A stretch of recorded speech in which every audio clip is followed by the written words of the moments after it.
balita lokal, nasyonal, sa Aksyon, Balitang Bayan, Numero 1. Aksyon, Balitang Bayan, Numero 1. Two-time kapisanan ng mga broadcasters, Golden Dove nominee for Best Provincial Newscast. Aksyon, Balitang Bayan, Numero 1. Aksyon, Balitang Bayan, Numero 1. Kagkaroon ang inyong news team.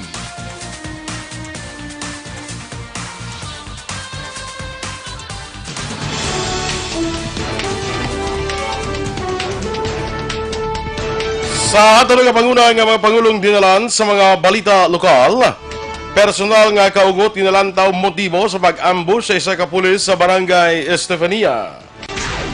Duty jailer nga napalagyuhan sang preso sa Police Station 2 nagbayad sang piyansa. Sa balita nasyonal, madata nga fake Facebook account ginaimbestigahan karon sang National Privacy Commission. Department of Health magapatigayon sa independent investigation nangot sa pagkapatay sang police doctor. Maayong aga Bacolod, maayong aga Bilogawahin sang Western Visayas. Karon nga adlaw Lunes, Hunyo 8, 2020. Ang inyong news team, Aksyon, Dorel, Cabatu. Aksyon Boy Duran, ang mga balita lokal pagkarapos lamang sa Sa dinami-dami ng usapin ngayon tungkol sa COVID-19, nangingibabaw ang tanong tungkol sa expanded testing. Ano nga ba ang expanded testing? Bago natin sagutin ito, mahalaga munang malaman natin kung ano ang confirmatory test para sa sakit na COVID-19. Ang reverse transcription polymerase chain reaction o RT-PCR ay isang laboratory test na tumutukoy sa mismong virus sa loob ng tao. Ang RT-PCR ang siya lamang test na ginagamit upang makonfirm ang sakit na ito. Kaya nitong alamin kung may virus na sa katawan ng isang tao bago pa man lumabas ang sintomas. Kaya naman sa ating expanded testing, RT-PCR ang ginagamit natin ngayon. Hindi ito katulad ng rapid antibody-based tests o RATs na tumutukoy lamang ng antibodies sa katawan. Sino-sino ang kabilang sa expanded testing? Sa expanded testing, ang mga sumusunod na mga tao na may history of travel sa isang lugar na may COVID-19 o nakisalamuha sa taong may COVID-19 ay sasailalim sa RT-PCR test. Una, mga pasyenteng may malubha at kritikal na kalagayan. Ikalawa, mga pasyenteng may edad 60 pataas, pasyenteng mayroong ibang sakit, o mga pasyenteng may maselang pagbubuntis. Ikatlo, mga pasyenteng may bahagyang sintomas. At ikaapat, iba pa nating kababayan at mga healthcare workers na walang sintomas ngunit may travel history o contact. Mayroon na tayong mga laboratorio na kayang gumawa ng RT-PCR sa Luzon, Visayas at Mindanao.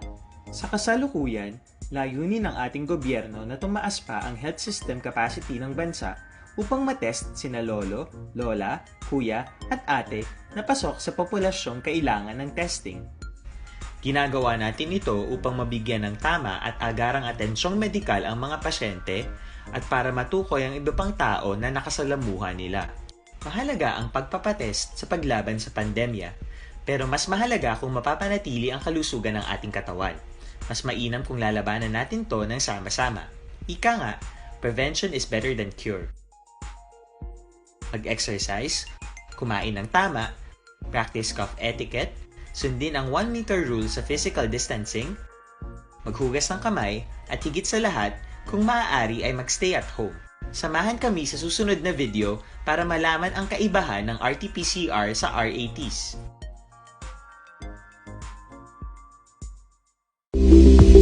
Ito ka mga importante nga mapamagi agud mapungga ng paglaptas ang Coronavirus Disease 2019 o kung COVID-19 sunod sa World Health Organization o kung WHO. Una, ugaliyo na masami nga pagpanghugas ang kamot agud mapasigurong katinlo sa kaugalingon. Ikadua, likawan man ang masami nga pag-uyat sa ilong kamot kag bab. Aksyon, Balitang Bayan, Numero 1.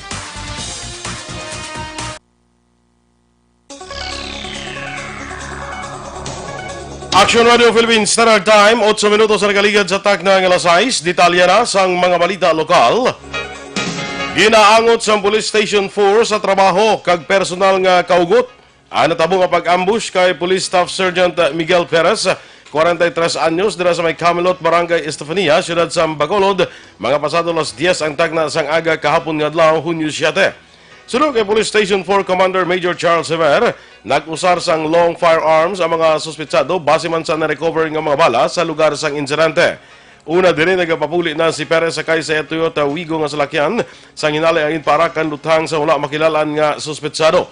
Si Perez nakaangkon sa pila sa nawala nga abaga kag padayon ginabulong sa ospital. Sa karon padayon ang investigasyon sang kapulisan kag nagapangabay sa testigo o kon mga testigo nga magkadto sa ila talatapan para sa identity sang mga suspetsado.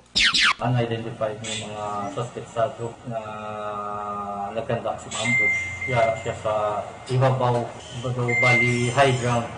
Na ka-recover kita dito sa mga basyo sang suspected long firearms. And then, igayon siya nga nakapalagyo sa atong makita dito sa crime scene. Madamo sa igo sa iya salakyan. Ang kabahin sa mapahayag ni Major Charles Sever sa Police Station 4. Na-assign sa Negros Occidental Provincial Police Officer Nokpo si Police Staff Sergeant Miguel Perez nga biktima sang pagpangluthang kag napilasan. Sulod kay Police Major Charles Heber ang hepe sang Police Station 4, si Perez ang yara sa legal service sang Nokpo. Sadto na assign man si Perez sa Bacolod City Police Office kan BCPO kag sa iban pang unit. Naibaluan ang biktima sa kaya Toyota Wigo nga salakyan sang gin-ambush samtang nagapasaka sa dalan malapit sa Camelot Village o kon Camelot Village 1, Barangay Estefania, Bacolod, pasado las 10 kahapon sang aga. Nagbayad na sa piyansa ang duty jailer sa Police Station 2 nga si Staff Sergeant Ludovico de la Raya. Sunod kay Police Major Sherlock Gabana, ang hepe sa Police Station 2, 18,500 pesos ang inbayad nga piyansa ni de la Raya sa Hunyo 5 sa kaso nga nagalapas sa Article 224 sang Revised Penal Code o kon evasion through negligence. Dapat ni Gabana, ginpahayag ni de la Raya nga wala sini na mutikan nga si James Bersuela ang nakapalagyo mga alas 3:40 sang kagahon sa Hunyo 4. Si Bersuela ang naisungka sa kapulisan apang nangabay kay Bacolod PNP Director Colonel Henry Biñas nga sa custodial facility sa Police Station 1 lamang siya ibutang. Ginaresto naman pagi sa mandamiento de aresto ang isa ka wanted nga persona sa Sitio Sambag, Barangay Tiglawigan, Siyudad San Cadiz. Ang suspect ang ginkilala kay Zeus Mansueto, 35 anyos, soltero kag nagapuyo sa amuman nga lugar. Ang mandamiento de aresto ang ginpapanaog ni Honorable Judge Renato Muñez, Executive Judge sa Regional Trial Court, Branch 70, Cadiz City sa kaso nga frustrated murder. Si Mansueto ang ginmandoan sa korte nga magbayad sang 200,000 pesos para sa temporaryo nga kahilwayan. Samtang naaresto naman ang isa ka soltero sa bypass operation sa Purok Lerio para kung Rizal Baybay Street sa Barangay Zone 6, Siyudad Santa Lisa, mga alas 11 ang tagna sang gabi sa itong Sabado. Ang naaresto ginkilala kay Melvin Amakna, 32 anyos, kag pumuluyo sa amuman nga lugar. Sa pagpauna ni Police Major Jigger Jimeno, ang hepe sa Talisay City PNP, nakumpiskar ang 38,000 pesos nga baloro sa ginapatian shabu kag 500 pesos nga buy-bust money. Ang ining nadakpan na preso na karon sa custodial facility sa Talisay PNP. Igapasaka naman subong adlaw Lunes sa Police Station 6 ang kasong murder bato kay Wilbert Locsin nga responsable sa pagpatay sa kaangay niya nga driver ginkilala kay Raul Canagat sa tubang sang DPL Transport Sambok Terminal sa Barangay 31, Siyudad sang Bacolod sa Hunyo 6. Sunod kay Police Captain Elmer Bonilla, ginaprepara na sa investigador ang tanan ng mga dokumento pati ng autopsy result gikan sa scene of the crime operative Consoko. Dugang pa ni Bonilla nga ang biktima nakaangkon sa napulo tanan kapilas sa lawas nga gintunaan sang iya kamatayon. Prepare na natin ng mga pertinent document for filing case was first hour in the morning. So, pinaulat na lang natin sa mga autopsy report coming from Subo. After sini, i-consolidate na natin ang kanan ng mga ebidensya para madugay na natin sa affidavit. Tapos yung kanan ng mga affidavit, pati ang affidavit sa arresting officer for filing na nisa po sa aga. Si Police Station 6 Chief Police Captain Elmer Bonilla. Sa ibang maraton nga mga balita lokal, ginbalik sa lasang ang mga naglain-lain nga sapat nga na-recover sa CIDG Bacolod City Field Unit sa Hunyo 5 sa Barangay Alhi, Siyudad sang Bacolod. Sunod kay CIDG Head Police Master Sergeant Ramiro Gocotano, paagi sa koordinasyon sa ila ahensya sa PEMO sa Siyudad sang Bacolod, kag Senro sa Siyudad sang Bago, nagpadulong ang ila sining nagpadulong sila sa forestal area sa Government National Park and Wildlife Habitat sa borders ng Barangay Santa Cruz sa Murcia kag Barangay Alangilan, Siyudad sang Bacolod ug ibalik ang mga nakumpiskar nga Philippine wildlife species sa lasang base man sa existing rules and regulation sang Department of Environment and Natural Resources. Aksyon Radio Philippine Standard Time, las 6:14. Kag sa ato naman mga ka-aksyon, sa aton panahon subong nga moderno, yari na ginarekomendar ko sa inyo ang habon nga epektibo kag original among Dr. Alfred's Mangosteen Soap. Gamito naton mga ka-aksyon ang Dr. Alfred's Mangosteen Soap para sa aton nga hand washing, sa aton nga pagpaligo, agod ma-eliminate ang mga virus. Dr. Alfred's Mangosteen Soap, mga ka-aksyon, 100% ini nga natural kag organic. Pwede man magamit bilang feminine wash, pwede mausar as shampoo para sa imong mga kaspa, sa may mga punggod dira, sa may mga body odor, kay ibang pang skin diseases, rekomendado gid ang Dr. Alfred's Mangosteen Soap. Sa Bacolod, mabakal sa Huwakong Stores kag Sincere Drug Stores. Available man ini mga ka-aksyon sa mga drug stores malapit sa inyo lugar. Kag sa aton nga paglikaw sa balatian o mga respiratory diseases, pareho sang ubo, sipon, trangkaso, nga may matapikan gani dududahan ka pa nga may COVID-19 ikaw. So likawan naton ini nga sahi sang mga pamalatian mga ka-aksyon. Ang aton ginarekomendar diri sa inyo ining Dr. Alfred's Pure Mangosteen Capsule and Tea. Ang Dr. Alfred's Pure Mangosteen Capsule and Tea manggaranon ini sa vitamin C. Natural pa kag organic, wala iya sang preservative kag himo sa pure mangosteen. Kabalo bala kamo nga ining Dr. Alfred's Pure Mangosteen Capsule and Tea na kabaton ini sa International Award dito sa Estados Unidos. Gina-export na ini dito sa Estados Unidos kag ginhatagan na gani sang Food and Drug Administration sa Estados Unidos sang 5 ka tuig nga expiration period ang ining Dr. Alfred's Pure Mangosteen Capsule and Tea. May B-complex pa ni siya, ang B1 para sa aton nerves o kun reflexes, ang B6 para sa aton sinipabakod sang baga, likaw kita sa ubo, ang B12 para sa maayong absorption sang sustansya halin sa pagkaon nga aton nga ginakaon. Sa dumduma, ang Dr. Alfred's Pure Mangosteen Capsule and Tea manggaranon sa vitamin C, natural kag organic, wala sang preservative kag himo sa pure mangosteen. Mabakalaton sa tanan nga sanga sang Sincere Drug Store, Wakong Chinese Drug Store, Consuelo Drugs kag iban pang mga butika malapit lang sa inyong lugar. Madata nga fake Facebook account ginaimbestigahan sa National Privacy Commission. Samtang Department of Health magapatigayon sa independent investigation agot sa pagkapatay sa isa ka police doctor. Ang detalye sa aton mga balita nasyonal sa magbalik sang Aksyon Balitang Bayan Numero 1.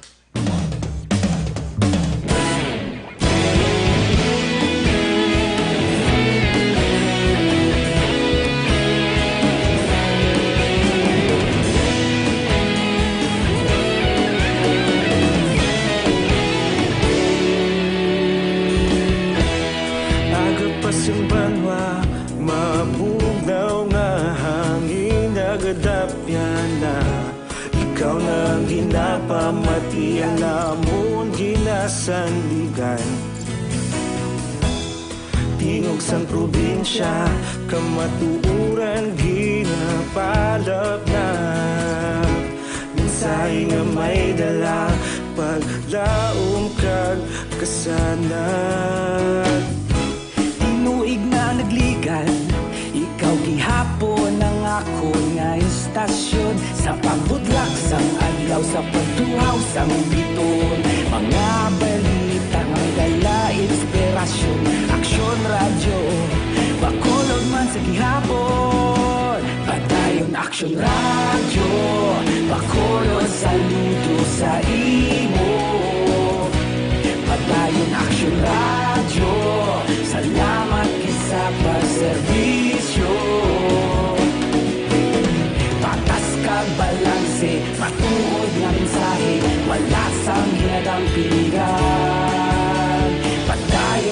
Aksyon Radio.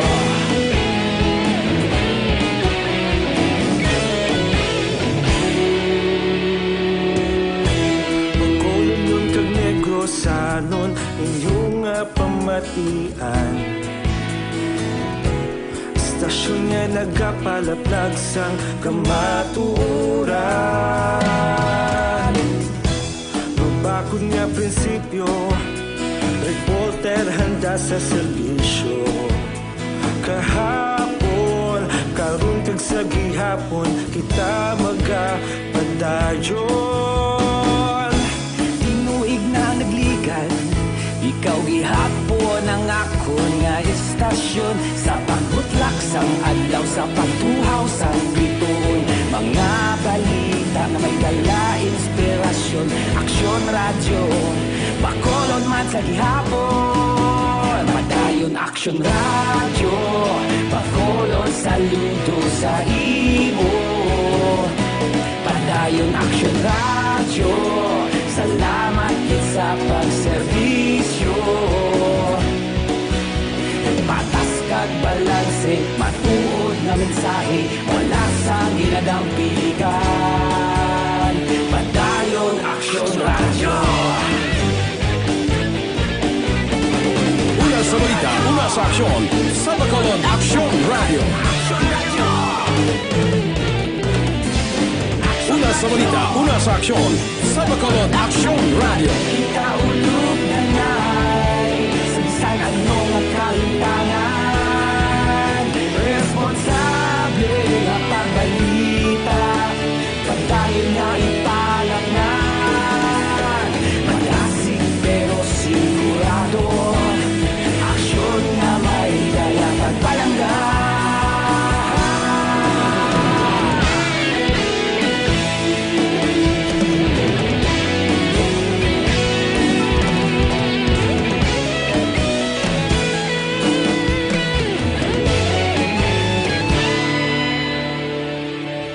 Madayon Aksyon Radio, bakolod saludo sa imo.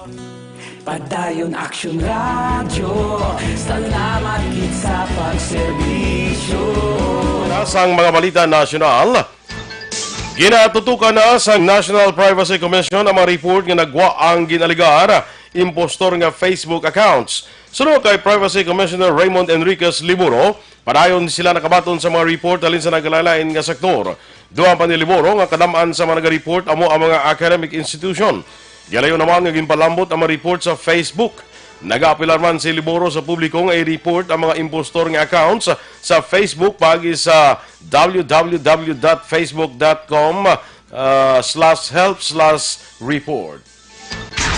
Ginkumpirma ni PNP spokesman Bernard Banak nga isa ka police doctor ang napatay sa PNP General Hospital sa siyudad sang Pasig matapos nakahaklo sang chemical samtang nagapaydalom sa decontamination protocol sa quarantine facility. Sunod kay Banak, ginaimbestigahan na sang PNP Health Service ang mga kaso agud makalikaw o kung malikawan nga masulit pa ang insidente. Apang sa Facebook post ang asawa ni Police Captain Cassie Gutierrez nga si Sheila Distor ang yabana nga ginassign sa quarantine facility sa Ultra ang napatay bangod sa toxic inhalation injury samtang nagapatigan sa disinfection matapos makuha ang swab samples sa COVID-19 patients. Sunod kay Sheila, matapos napatay si Gutierrez, madamo pa nga medical staff sa quarantine facility sa Ultra ang nag-eksperyensya man sa kaanging natabo sa yabana. Sa piyak sini, naglabot sa pagpakigunong ang PNP sa pamilya ni Gutierrez.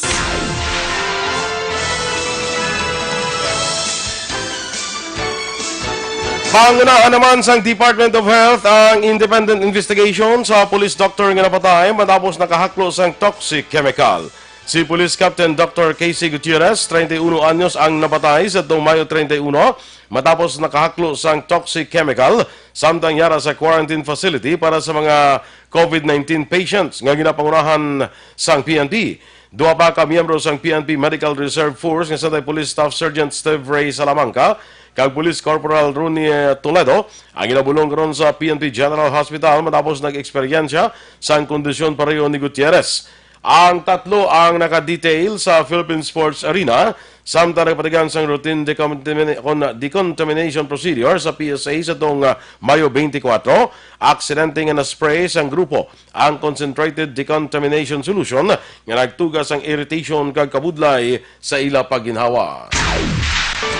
Sa dugang nga balita national, nangabay si Albay Representative Ed Selagman sa House Secretary General nga tagan siya sang certified true copy sa resulta sang nominal voting para sa third reading approval sang kontrobersyal nga anti-terrorism bill. Sa sulat na petsahan Hunyo 6 ka naka-address kay House Secretary General Jose Luis Montales, ginpahayag ni Lagman nga kinahanglan sang beripikado nga sertifikasyon angod sa resulta sa pagboto sang House Bill number 6875 matapos nga nagagwa nga may confusion angod sa tabulation sang boto kagang ebidensya amo ang ginilisan kag corrections nga ginhimo sa resulta sang boto sa attending staff of the Secretariat. Suno kay Lagman nga dapat ang certified true copy sang botohay ang ginbase sa individual voting sa plenary kag Zoom nga na-record sa tanan nga member Viber community. Ang dokumento ang ginapangabay ni Lagman ang dapat may ngalan sa mga mamalida nga nagboto sang yes, yes with reservation, no kag abstain. Nagpaandam naman ang simbahan katolika nga mahimo magkapalala sa mga paglapas sa Pilipinas kung manginlayina ang kontrobersyal nga anti-terrorism bill. Sunod sa Social Action Arms ang simbahan sa Caritas, Philippines, mahimo malapas ang hagna ang kailuwayan sa pagpalayag kay magaresulta sa harassment sa mga magapahayag sa pagpamatok kung pagpamatok. Sunod kay Caritas National Director Kidapawan Bishop Jose Colin Bagafuro, hindi na dapat tugutan ang paghimo lahi sang hagna bangod hindi makatao kag wala ini nagasunod sa lahi. Ginensister sang obispo nga ginalapas ang anti-terror bill ang kinamatarong sa mga Pilipino kag isa kasahi ini sa pang-insulto sa konstitusyon. Sa pahayag naman sa Philippine Ecumenical Peace Platform, kung mapalala pa sang hagna ang ginaligar red tagging kapag lapas sa tawhanon nga kinamatarong sa pungsod. Madumduman sa dong Miyerkules, Mayo akong Hunyo 3, ginaprubahan sang Kamara sa ikatatlo kadapusan nga pagbasa ang bersyon sa Senado sa kontrobersyal nga hagna. Ginaklaro sang PNP nga ang pag-aresto sa 7 ka nagprotesta sa University of the Philippines, Cebu mula sang kangtanan sa anti-terrorism bill. Sunod kay PNP spokesperson Police Brigadier General Bernard Banac, ang pag-aresto ang ginhimo tungod sa may ginlapas ang mga nagprotesta sa ginapatuman nga community quarantine. Dugang panibanak nga maayo ang pangabay sa otoridad sa mga nagprotesta nga tapuson ang ila ginahimo nga tikang tungod nakitaan na ini sang publiko apang ginalegar nga wala nagpamati ang maini kag gindakop sa baylo nga ginpadayon pa ang protesta. Ginpahayag naman sa Philippine National Police nga magapatuman ini sang maximum tolerance sa pagahimuon nga June 12 Independence Day Manyanita Protest. Una diri ginanunsyo sang grupo nga Movement Against Tyranny nga magapatigayon ini sang Manyanita Protest may kagtanan sa parawagan nga ibasura ang anti-terror bill nga patigyunon sa Hunyo 12. Sunod kay PNP spokesperson Police Brigadier General Bernard Banac, hatagan naman sa otoridad ang mga nagaprotesta sang nakaigong oras sa paghalin kung matapos na ang ilas nga aktibidad. Duha man ni Banac, anuman nga tikang sang kapulisan batok sa mga nagaprotesta, magadepende sa ipakita sa mga ini nga pamatasan. Nagapilar man si Banac kung mahimo, magsunod lamang sa kasuguan bilang responsable nga pumuluyo. Nangabay si Senator Ramon Bong Revilla Jr. sa liderato sa PNP kag sa Custodial Center agud nga panugutan nga mabisitahan si Senadora Leila de Lima para sa humanitarian reasons. Ginhimo ni Revilla ang palayag matapos ginkumpirma sa opisina sang senadora nga wala sa may nakadto kung nakaistorya kay de Lima sa masobra isa na kabulan magluwas mga personnel sa PNP Custodial Center. Sunod kay Revilla, hindi lahog-lahog nga gaisahanon sa selda kag sa kada adlaw ginahulat nga mayara sang magabisita. Samtang ginkumpirma naman ni PNP spokesperson Police Brigadier General Bernard Banac nga sa karon temporaryo ang ginadumilian si de Lima sa mabisita bilang kabahin sang biosafety measures agud mapunggan ang maghimo paglaptas sang COVID-19. Ginaresto naman sa operatiba sang National Bureau of Investigation ang anay Presidential Commission on Good Government Chairman nga si Camilo Sabio matapos na convict sa kaso nga graft. Sunod sa NBI, si Sabio ang ginaresto sa Apuluyan base man sa bench warrant of arrest na issue sang Sandigan Bayan. May kang tanan sa pag-execute sang pamatbat sa kaso nga graft batok sa anay PCGG chairman. Nag-ugat ang kaso matapos gintuyo ni Sabio nga maimpluwensyahan ang desisyon sa utod nga si Court of Appeals Justice Jose Sabio Jr. may angot sa kaso nga involvado ang Government Service Insurance System kag Meralco. Si Sabio ay yara karon sa NBI Detention Center para sa custody antes siya ipresentar sa Anti-Graft Court karon nga adlaw Lunes. Kag sa katapusan nga balita national na dugangan sa 24 ang nagpositibo sa COVID-19 sa mga Pinoy nga yara sa ibang nga pungsod. Sa records ng Department of Foreign Affairs, yara na sa 5,392 ang infected sa mga Pinoy abroad. Mayara naman sang 6 ka Pinoy ang nakarecover sa Balatian kag sa Kabilugan. Yara na sa 2,231 ang nakarecover sa COVID-19 virus. Yara naman sa 2,791 ang nagapaidalom sa pagpabulong kag nagsaka naman sa 370 ang death toll matapos nadugangan sang 7 ang nagkalamatay. Aksyon Radio Philippine Standard Time, las 6:29. Kag sa aton man mga ka-aksyon, nakahibalo ka mo bala nga sa sili nga panahon, importante gyud nga aton halungan ang aton ikayong lawas. Sagod malikawan ang mabalatian, dapat epektibo nga food supplement ang kinahanglan. So yari na ang Sunthorn Plus Gold. Mga ka-aksyon, ang Sunthorn Plus Gold mas ginpa-improve na kag mas epektibo bangod mayara ini sa extracted nga mangosteen, malunggay, amargoso, garlic kag spirulina nga among epektibo nga makabulig batok sa diabetes, higko nga dugo, hypertension, pagpalanghubag, bukol kag iban pa. So sa aton mga ka-aksyon, magamit na sang Sunthorn Plus Gold, mabakal ini sa mga butika. Inyong mamatiya na aton mga balita diri sa Aksyon, Balitang Bayan Numero 1. Standby na sa Action Report, second portion. Upod ka Aksyon, Fred Salanga. Balikay kita sa Aksyon Balita Morning Edition. Upod ka po sa inyong news team. Aksyon Dorel Cabatu. Kag-Aksyon Boy Duran. Una sa balita, una sa Aksyon. Sa Bacolod Aksyon Radio.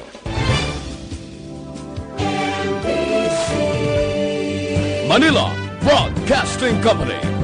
Sa balita, komentaryo, isyu,